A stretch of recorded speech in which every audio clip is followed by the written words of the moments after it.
there's a cereal being released that's meant to be eat with orange juice instead of milk. I did not know this. We're going to very reasonably transition from this cereal that's made with orange juice to Naomi Judd died. Yeah. That's sad. Country music lost a legend. So, but wait, I stole your thunder. You're supposed to ask me, did you hear about Naomi Judd dying? People can't know we planned that. That was so cute. People can't know we planned that. What's up, guys? Cliff and Chandra here from Not Gospel Studios. Today, we're going to talk about country music. Is it Christian? Is it not Christian? Is country music and country culture having impact on Christian culture, or is it the other way around? We're going to dive into these things today. It's going to be interesting. This is Not Gospel. Did you know Naomi's from like the Berea area and lived here for many, many years? No, I didn't. Well, what do you know? I knew the Judds were from Kentucky. Yeah. I did not know. Lived in Berea. Yep. So Naomi Judd Yeah. just passed away. Yeah. How long ago from this taping? Like 3 days ago. And what'd she do again? She was Sorry, I'm kidding. the mother of the Judds. Yeah, she was a legend. Did you country know music about legend. Ashley Judd breaking her leg?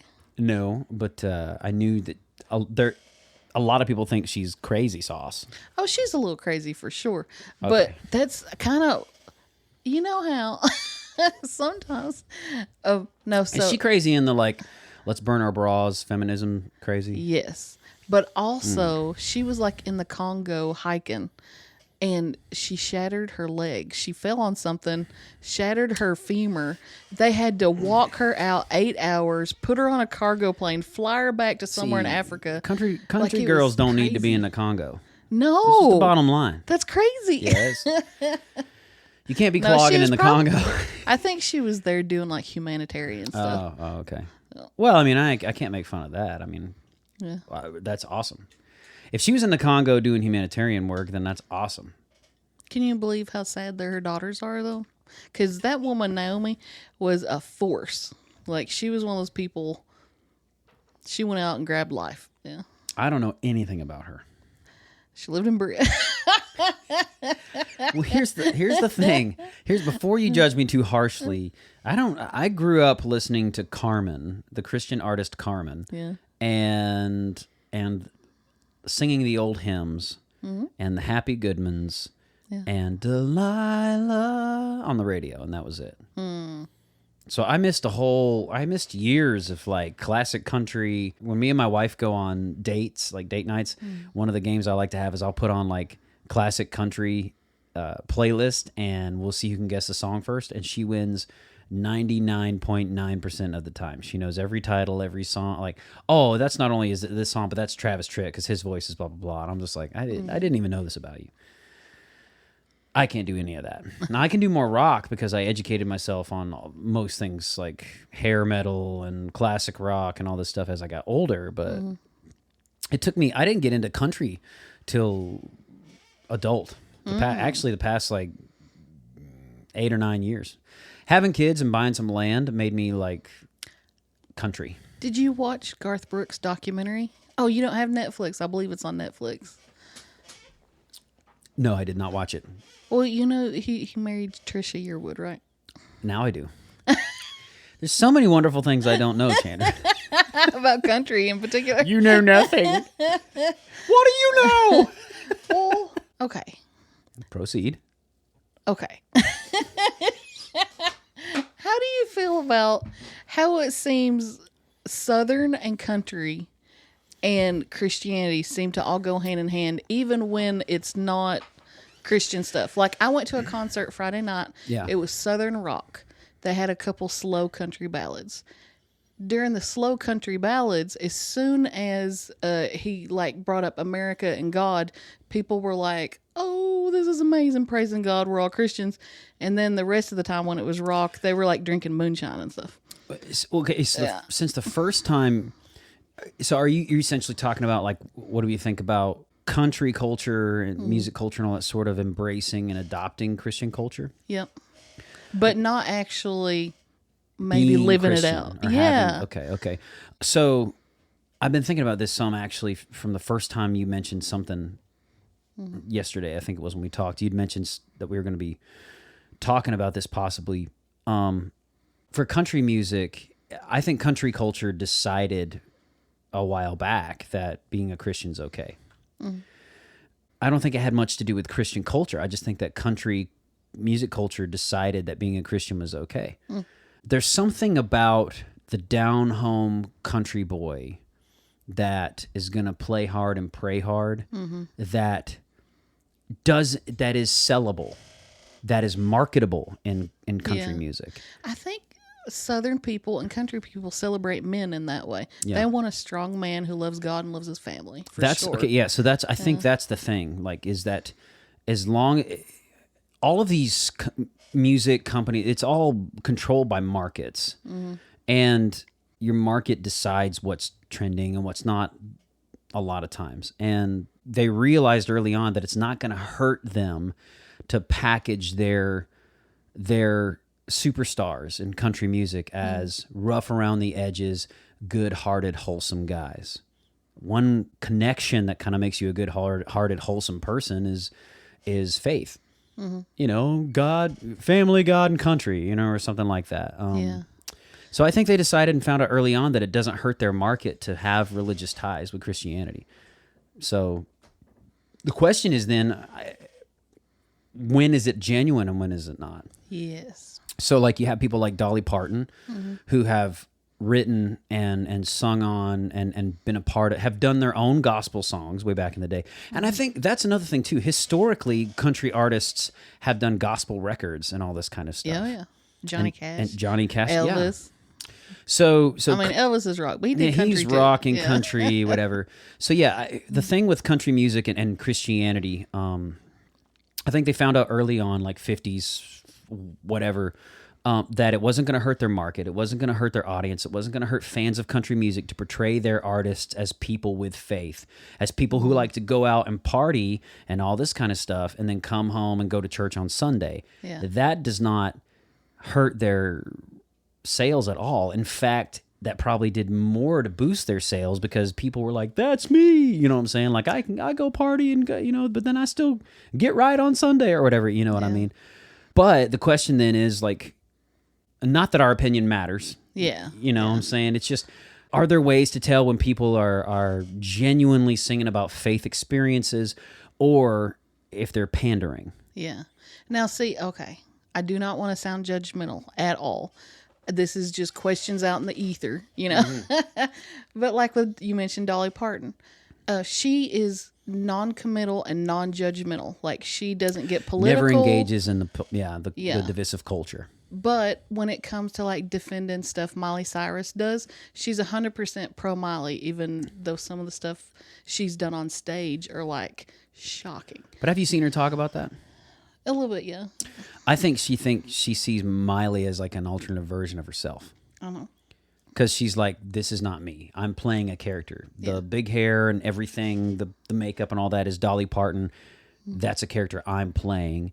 And I think she sees Miley as like, a little bit, I'm sure, yeah. Her. Like, that's not really Miley, you know, so she's supportive of the character, I guess. I don't know. But what I'm saying is she presents herself removed from putting judgment on anything. And then, but she also, you know, presents herself very sexually. Like the giant boobs, teeny tiny waist, very made up, done up, long nails. Yeah. And like she's done that for years. She talks about being aware of that image and being and understanding what's the people that make fun of her and then understanding the people that, you know, sexualize her or whatever.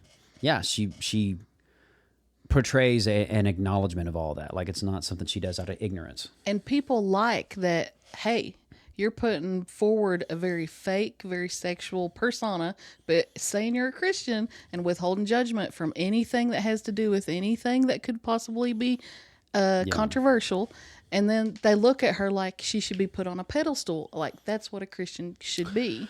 Well, and then there's another question is like Dolly Parton is also sort of a golden ticket right now because she stayed out of politics and everything. Like she has this special warm spot in people's hearts and people's minds, and they revere her, idolize her as sort of like that's a person of character and integrity. I'm not saying she doesn't have character and integrity, but then it also makes me wonder, some Christian artists have performed songs with Dolly Parton. You know, you've got King and Country did a version of their song God Only Knows.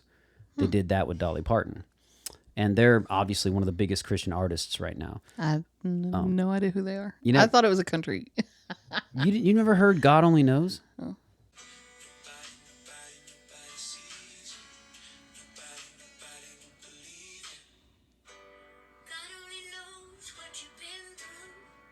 God only knows what they say about you. God only knows how it's killing you. But there's a kind of love that God only knows. So You know, cool. she's still singing really good for her age. Yeah, I know.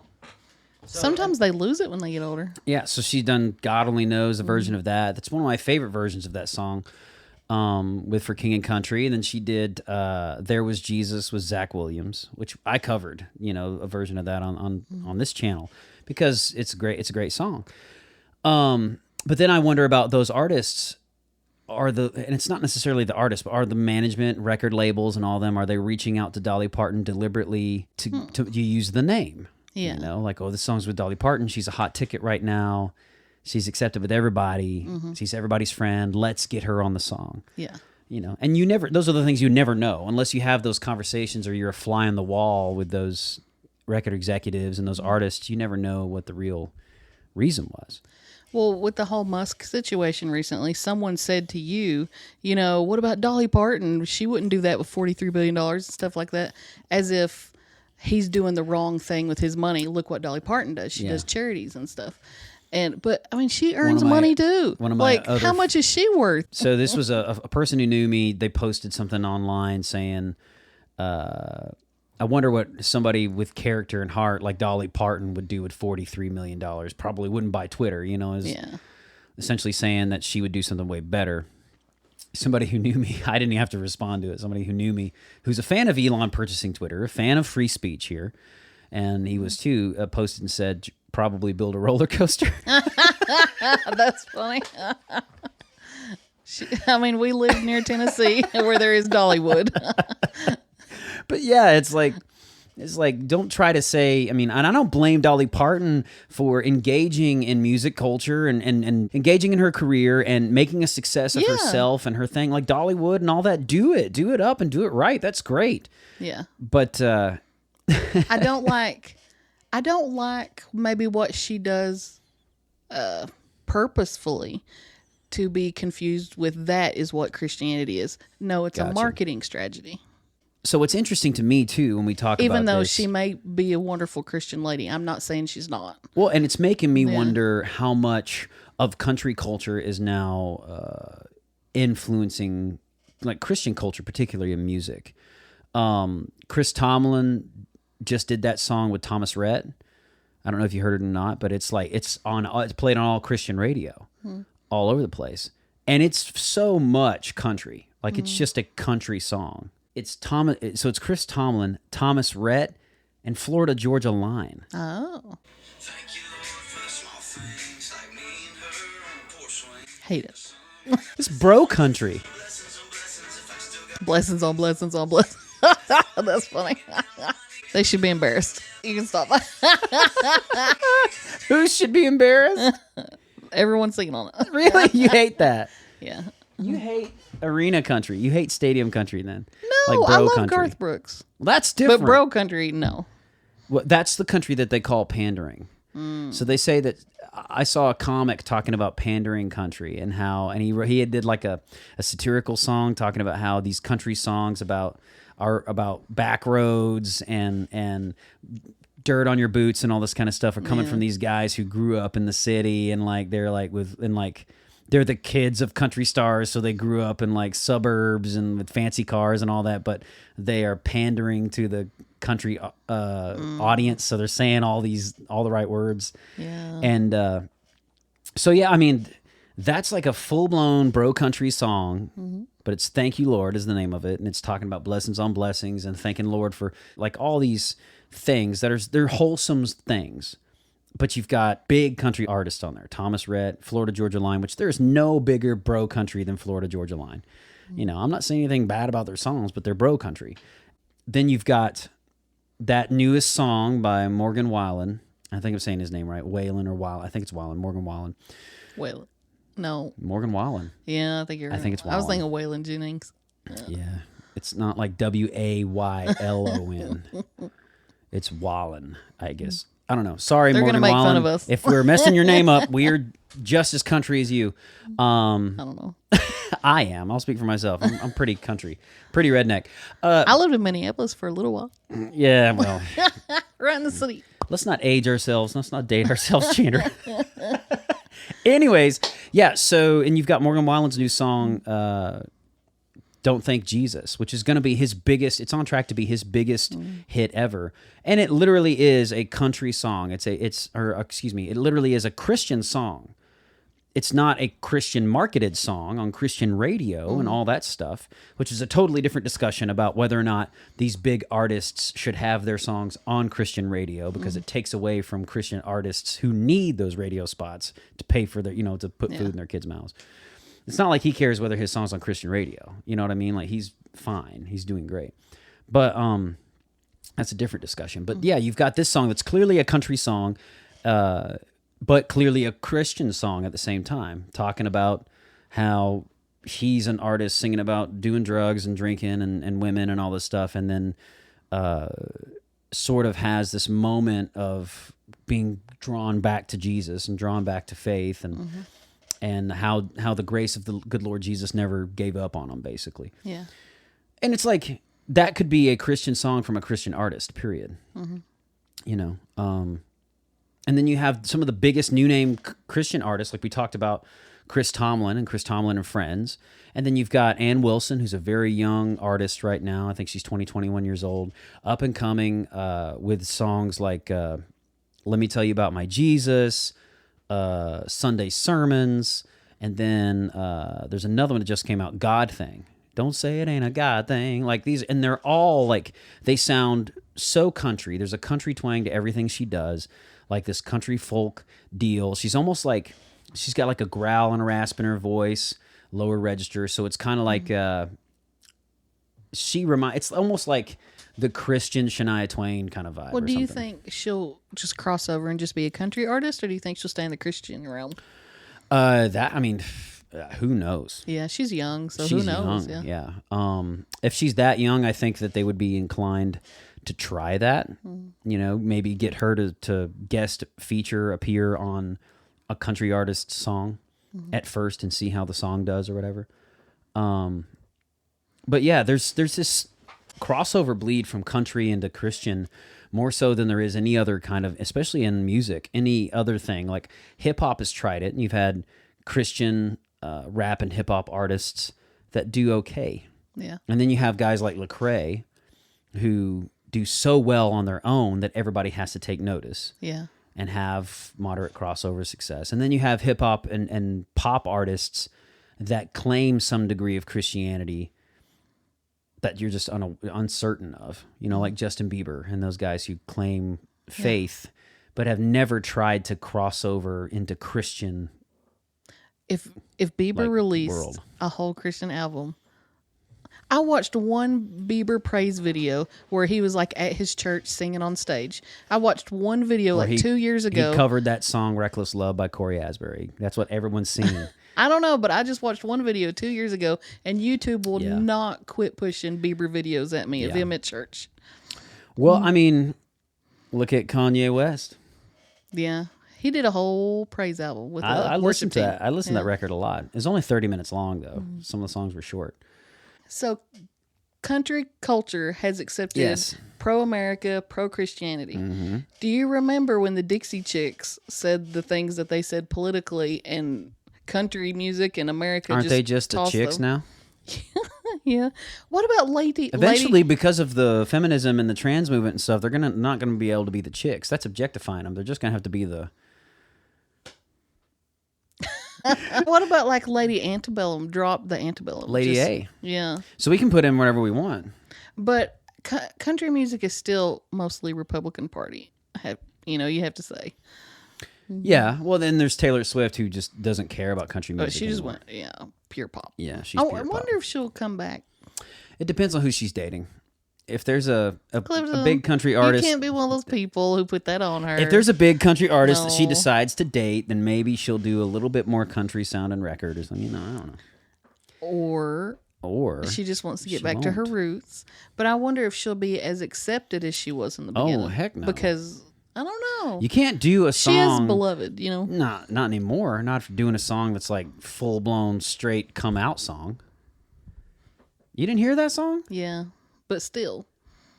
I mean, But I think that's part of the thing of the Southern culture is we're extremely accepting of other lifestyles. I know people think we're not, but for real, like if Taylor Swift wants to come back, I bet they'll be fine with it.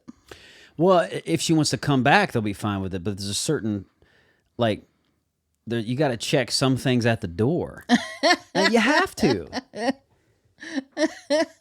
For instance, has there ever been a trans huge country music star? I think so. Oh no, she was just a lesbian. Okay. How dare you? There was Just a There lesbian. was a lesbian country music artist. I don't know who it was, but she was pretty big. I just don't know her name. Have you ever seen a drag queen country music artist? No.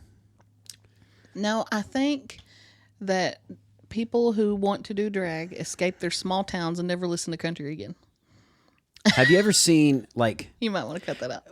here's what I'm saying. When it comes to the country music scene and country music and country culture, there are certain things you do have to check at the door. Like, you can never, I don't know, since BLM came synonymous with defunding the police, I don't know that you could wear a BLM t-shirt and be like, yeah, I'm a big time country music artist. And it has nothing to do with racism. It has to do with country people back the blue. Yeah. Country artists support your police and your military veterans. Yeah. End of story. They wave Old Glory above their heads. You know, they stand for the American flag.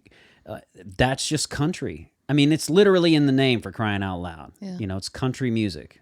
Like, and it was originated in America. There's almost nothing more country than cornbread and country music. And nothing more American, than cornbread and country music. And it's like, you start dissing America, you know, and burning Old Glory or tearing down the flag or not saluting the flag and these things, and you immediately, country music artists and country culture is not going to have anything to do with your brand, like what you got going on. And I think people on the left and that ideology can take advantage of that and label country artists as racist because they say don't support BLM and stuff. But it's like, no, they're not supporting BLM and stuff, not because they're racist, because of what it has become synonymous with. Yeah. With hating your country, thinking your country is evil, thinking the American flag stands for slavery and racism and oppression, and thinking that cops are horrible, evil people that shouldn't have their jobs. And using that to burn down whole cities yes. and terrorize people. Right. Yeah. And that's not something that any country artist, someone who's big in the country culture, they're going to have a short-lived career if they just start coming out supporting, defund the police and blah, blah, blah. And it's like, you ain't going to go anywhere in country music. Nashville being the epicenter Yeah. of country music right now, there's so many celebrities moving to Nashville that are liberals. Well, I mean, that at least have their origins in Hollywood and that kind of stuff. And I think the it's- ones that are moving away from it, Chandra, most of the time are the people that are moving away and trying to distance themselves from Hollywood culture. I've not, you mentioned Blake Lively and Ryan Reynolds. Yeah. I haven't heard him say hardly anything. I haven't heard any notoriety in the media, at least, about him weighing in on some of these big political topics. That's true. A lot of times, if a celebrity stays silent, it's because they know better than to say what they're really And nobody's feeling. called them out and forced them to do it. Yeah. And if they're much beloved by people, like Ryan Reynolds can almost do no wrong. All of his movies are doing great, and he seems like a likable, funny guy, and he's super attractive. He's like all the things. Checkbox, you know. It's like, even when he does a crappy movie, like the Green Lantern movie, it becomes a cultural thing because people make fun of it, and he's aware of it, and then he releases Deadpool and makes fun of his own movie, and people love him for it. Yeah. I have no idea about his opinions, but not only are we culturally, ideologically divided right now, we are also geographically divided. Oh, yeah. The red states typically go a certain way. They're maskless, and they're, you know what I'm saying? Like all this stuff. Look no further than Florida, and how, and the left, they're painting it as this like freaking Walking Dead, zombies all over the place, people evil, and just you can't say. But we know that's not the case. And then you have California and New York becoming synonymous with like massive crime increase where they've defunded their police and stuff. California has this homeless epidemic and drug epidemic. If you see any of the footage in San Francisco where they're just shooting up with needles and just strung out on drugs on the streets, dumping just on the sidewalk, Now see, it's terrible. The reason you get a lot of homeless in California is the wonderful weather. Like it's great year round there. It's a great place to be homeless if you're going to be homeless. Heck yeah. But so would Florida be. But what keeps 80,000 people from shacking up in Miami? It's because politically we don't allow that to happen there. Yeah. And it's not that they're dispassionate to homeless. Yeah. It's just that they're also not giving out free drugs to homeless people in Florida. Yeah. They don't have a program that's encouraging the safe weaning of, dispensing out needles and all this kind of stuff to the homeless people. And in cities like San Francisco, it's allowed. Yeah. It's part of the rules. You can do it. Well, but that's what I'm saying is... Could you imagine doing that in Berea Town Center? We are obviously, like, it's not a secret. Almost everybody in America, if you're plugged in at all to what's going on, knows that we are not only ideologically divided, left and right, we are also geographically divided, which, interesting enough, that's what caused the first Civil War. We were all the people thinking one thing, the majority of them were geographically located one way, and all people thinking the other were geographically located somewhere else. Yeah. So when you see big celebrities moving to Florida, moving to Nashville, moving to Texas, moving to Georgia, and these places, it's like they know the moves they're making.